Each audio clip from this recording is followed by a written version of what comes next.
pianiste, mais surtout un compositeur. Une histoire insolite où sa musique est un jour devenue lumière.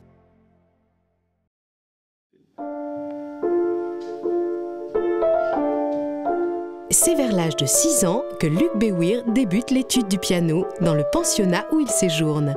Au décès de son père, Pierre Béweer, expert comptable dans une usine près de Liège, Luc est admis à la maison de Nazareth où il sera pris en charge par les Sœurs de la Providence.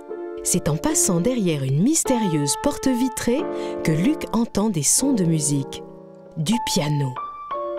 La révérende Sœur Thérèse de l'Enfant Jésus ne donne malheureusement cours de piano qu'à des filles. Sous l'insistance de la maman de Luc, Sœur Thérèse accepte de prendre en charge ce garçonnet dont elle ne connaît pas encore le haut degré de turbulence. Il paraît que vous vous cachiez quand c'était le moment de... Piano. Ah ben oui, hein. Il aimait mieux d'aller faire du foot que... Si tu m'avais eu, tu aurais été tanné. Et curieusement, de tous ses élèves, Sœur Thérèse n'en verra qu'un seul qui fera de la musique son métier, celui qu'elle dénommait le garnement. Il y restera 5 années et se rendra ensuite chez le pianiste Charles Ernst qui lui insufflera la passion du piano et de la musique. Il commence à donner en public ses propres compositions à l'âge de 11 ans, puis des récitals de piano. Il entre au Conservatoire de Liège à 18 ans sous la direction de Monique Pichon. Il obtiendra son premier prix de piano 5 ans plus tard, tout en décrochant une licence en psychologie à l'Université de Liège. C'est alors qu'il décide de poursuivre dans la voie de la composition. Luc achète son premier synthétiseur afin de trouver d'autres sonorités que le piano. Tout en fréquentant à l'époque des petites radios pirates, il composera des musiques originales pour des publicités. Suite à ses débuts dans l'audiovisuel, suivront des commandes pour des pubs télévisées et des musiques pour films d'entreprise. En 1986, il compose sa première musique pour orchestre symphonique, intitulée Soundtrack, et créée au Canada par l'Orchestre symphonique des Jeunes de Liège. Luc prend alors réellement goût à la musique de film et à la composition pour grand orchestre.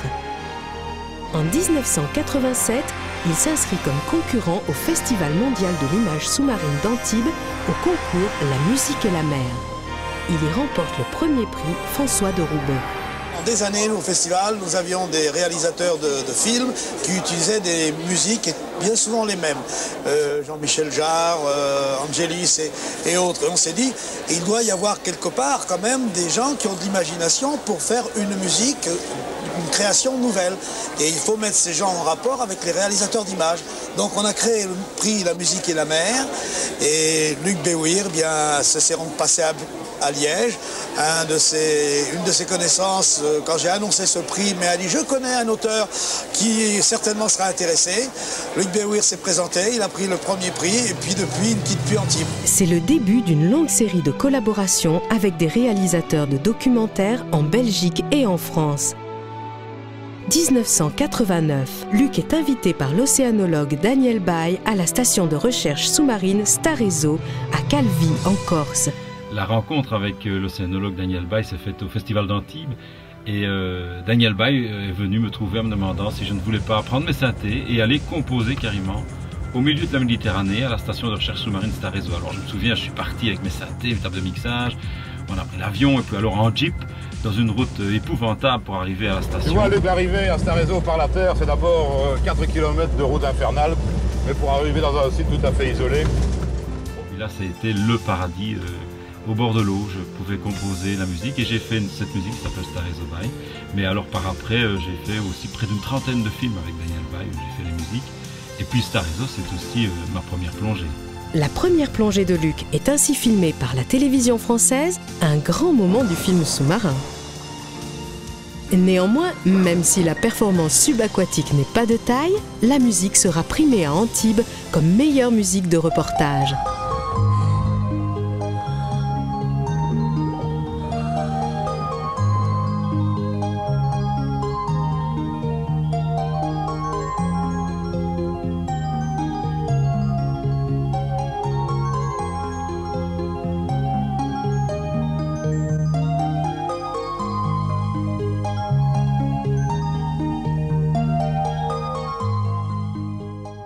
En 1990, le plongeur Daniel Dufresnoy crée le festival Océanos à Montpellier.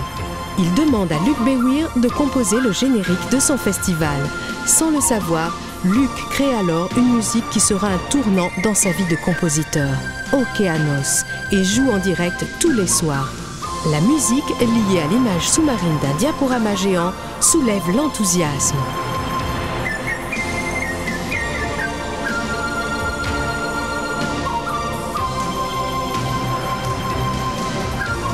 De retour en Belgique, Luc sort alors son premier 45 tours avec Océanos, suivi de près par un premier CD.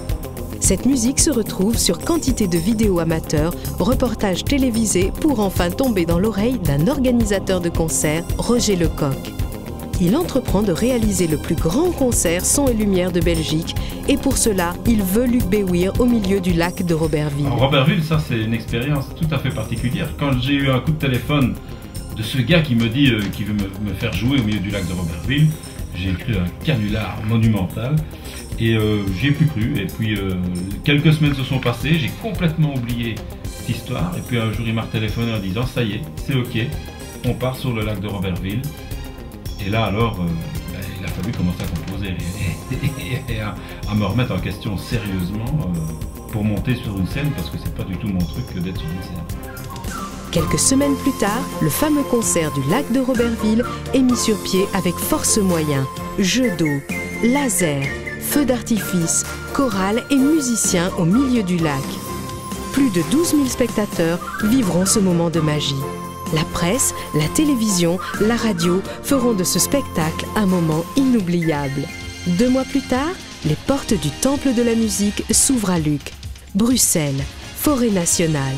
2 heures de concert, 30 minutes de rappel. Luc Béouir passe de l'ombre à la lumière.